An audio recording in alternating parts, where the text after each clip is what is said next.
और చెప్తారు. झूठ 100 बार बोलना అబద్ధము पड़ता है 100 సార్లు చెప్పాల్సొస్తుంది. क्योंकि सच को सिद्ध ఎందుకంటే करना पड़ता సత్యము है ఏంటంటే ऐसा नहीं तैसा नहीं। నిరూపించాల్సి ఉంటుంది. कहते ఇలా हैं కాదు, एक అలా కాదు. सच्चाई और 100 కానీ ఒక झूठ, సత్యము 100 क्या इजी అబద్ధాలు. है ఏది सत्य సులభము? సత్యం तो చెప్పడం सच కదా! को सिद्ध करते కానీ करते సత్యం సిద్ధం చేయడం क्या చేస్తూ होता है, చేస్తూ ఏమవుతుంది? जिद भी आती है, మొండి కూడా ఉంటుంది. झूठ भी बोलना पड़ता है। అబద్ధం కూడా చెప్తుంటారు.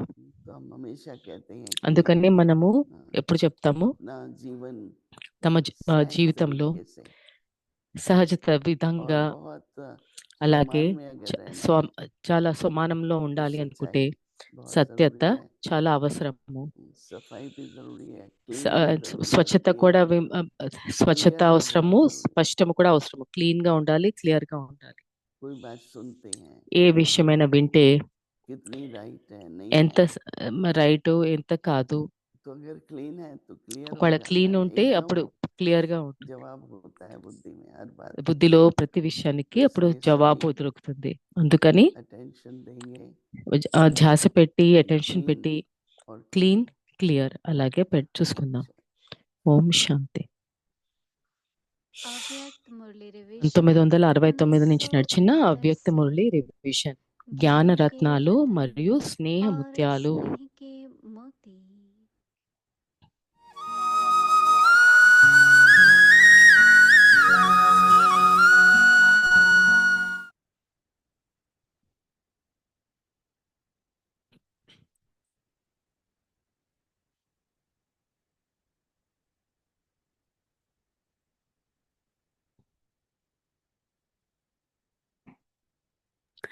అవ్యక్తవాణి అవ్యక్తవాణి తేదీ సెప్టెంబర్ 19, 1975.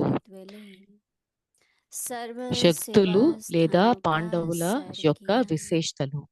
ఈ రోజు అమృత్ వేళ సేవా స్థానాలన్నిటికీ విహరించారు.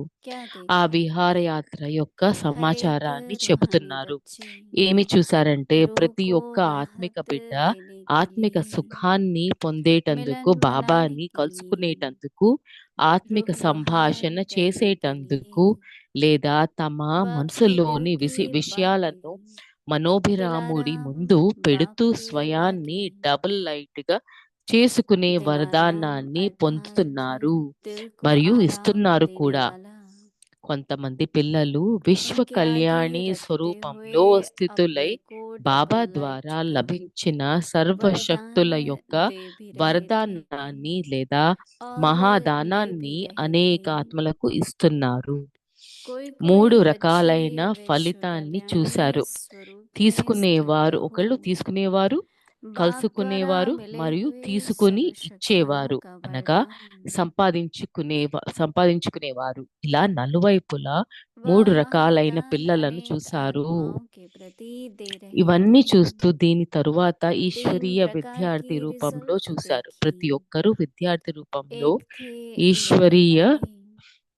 दूसरे थे मिलन मनाने वाले और तीसरे थे लेकर देने वाले अर्थात कमाई करने वाले.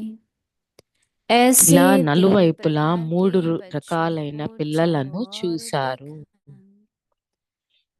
ఇవన్నీ చూస్తూ దీని తరువాత ఈశ్వరీయ విద్యార్థి రూపంలో చూశారు.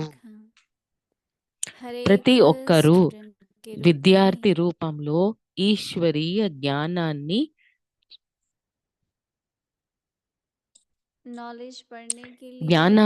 చదువుకునేటందుకు ఉల్లాసాలతో వారి వారి ఆత్మిక విశ్వవిద్యాలయం వైపుకు వస్తున్నారు. నెంబర్ వారీగా పురుషార్థాన్ని అనుసరించి అందరూ తమ చదువులో నిమగ్నమై ఉన్నారు. ప్రతి సేవా కేంద్రం యొక్క ఆత్మిక మెరుపు ఎవరిది వారిదే. దాంట్లో కూడా 3 రకాలు చూశారు.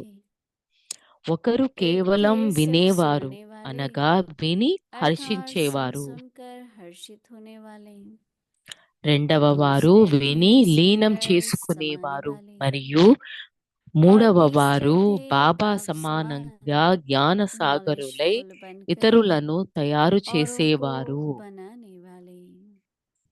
अच्छा ఈ आगे की మిగతా मुरली మురళి రేపు सुनेंगे విందాము. ఓం ओम శాంతి.